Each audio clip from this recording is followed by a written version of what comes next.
Hi everyone, it's Kute here, sending you much love wherever you are watching this video right now. I wanted to make this short video blog to talk a bit about honoring yourself, loving yourself, truly respecting yourself, which sometimes can be a very difficult and challenging and hard thing to do. Even though we know better, we sometimes know what we need to do, we know how to do it, but we sometimes don't do it out of fear. We're often afraid in moments that if we really take a stand for ourselves, if we really love ourselves, if we really set our boundaries, if we stand in our power, if we speak our truth, if we say no to certain people and behaviors around us, if we really speak up, sometimes we're afraid that we won't be loved, we're going to be alone. You might feel that you're afraid you'll be rejected, you're afraid you're going to lose people, but realize this: if by you honoring yourself and you say no to behavior, no to dishonoring, to disrespect, if by you doing that you lose people in your life, the people that you lose, you're probably better off losing. The people that you lose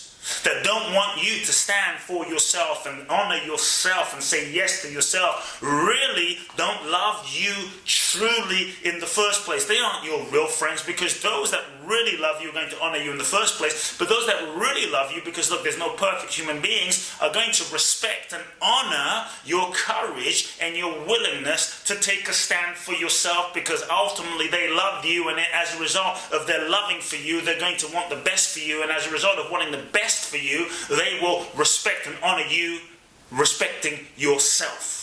They will welcome you respecting yourself. That's how you can tell a true friend. That's how you can tell someone who really loves you.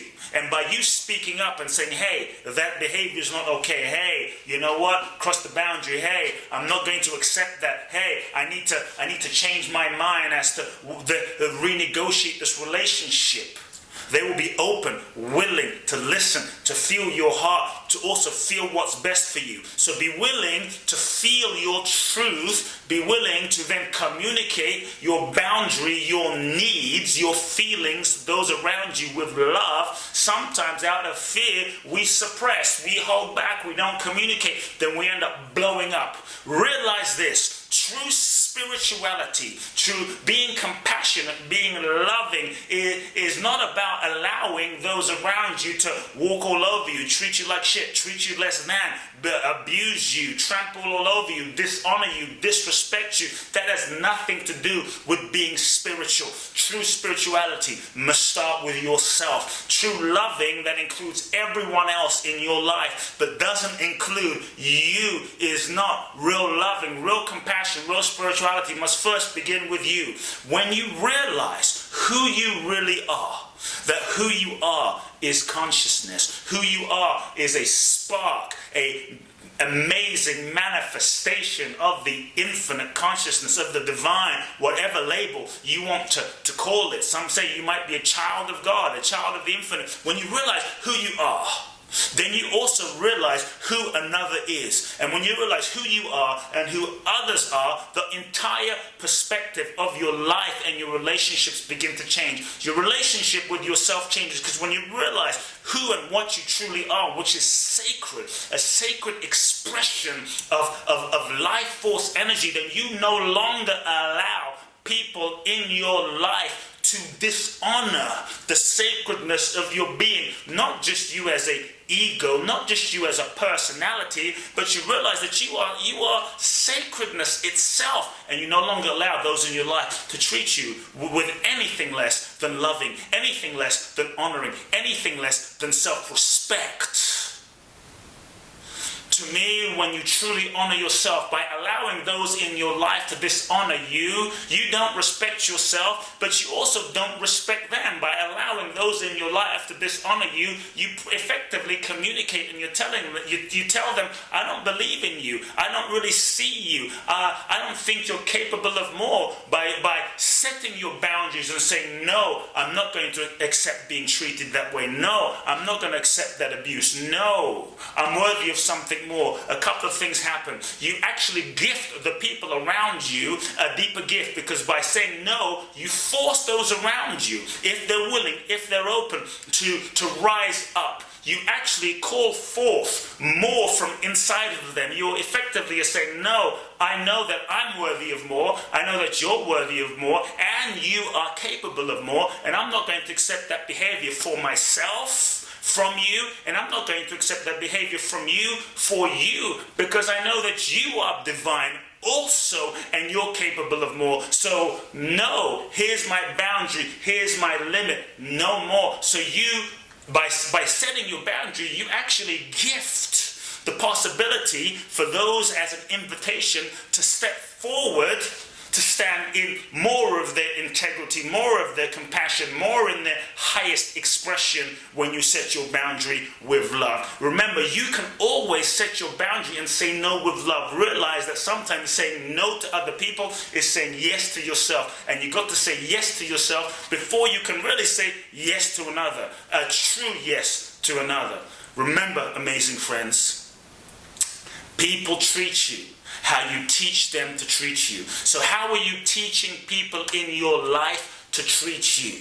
If people in your life, if you keep attracting people in your life that are treating you with disrespect, if you keep attracting people in your life that are dishonoring you, not respecting you, not seeing you, not valuing you, abusing you, toxic, you may want to look at. What are these people mirroring to me about myself? Relationship is a mirror. You attract to you in your life a mirror manifestation of aspects of your own consciousness that you most need to heal, integrate, love, make peace with. Relationship is a mirror. Do you like what you see? If you don't like the mirror, don't try and change what's out there. First and foremost, change what's in here. Then start making the changes out there. There might be friends in your life that as you step into your power, as you say no, don't like who you're being, because by you not honoring yourself and accepting their bad behavior, they get certain needs met. It's good for them, but it's not good for you. So there might be friends in your life that you realize aren't really your friends that you need to let go of. So take a look at that. Take a look at the people in your life, because there might be some people in your life as you shift, as you love yourself, that are no longer a vibrational match. You do not, firstly, you always have permission to outgrow people in your life. And you do not have to apologize for being yourself. You do not have to feel bad or guilty for loving yourself, for honoring yourself, and for not tolerating abuse. In relationships, you always get what you settle for. So the other thing, amazing friends, I want you to look at is, what are you settling for in love? What are you settling for in your friendships, with your associates, in your relationships, on every level in your life? You always get what you tolerate, and you always get what you settle for. What are you no longer willing to settle for? As you up your standard, you shift your energy. As you shift your energy, you create the space in your life to demand, to invite, to invoke new levels of relationships from the people in your life, but also from new people, the space, the vacuum for new people to start showing up in your life. Please remember, being kind, being compassionate is not to allow people to walk all over you. No one can mistreat you. No one can truly abuse you, hurt you, at least for a consistent period of time, unless you allow it. If they don't hold the key, you hold the key. Because in any moment, you may not be able to control what people do, but you can always control who you are, how you feel, how you perceive, and how you respond. You have the power, and you hold the lock, and you hold the key. And if you don't like your reality, you can shift your reality as you love yourself some more, and as you love and honor who you are, because you realize who and what you really are, you can then speak up. Speaking up is a power that you always have. Speaking up is something that's always in your control. And when you speak up, you begin to stand the possibility and opportunity to change your reality, and as a result, shift your relationships.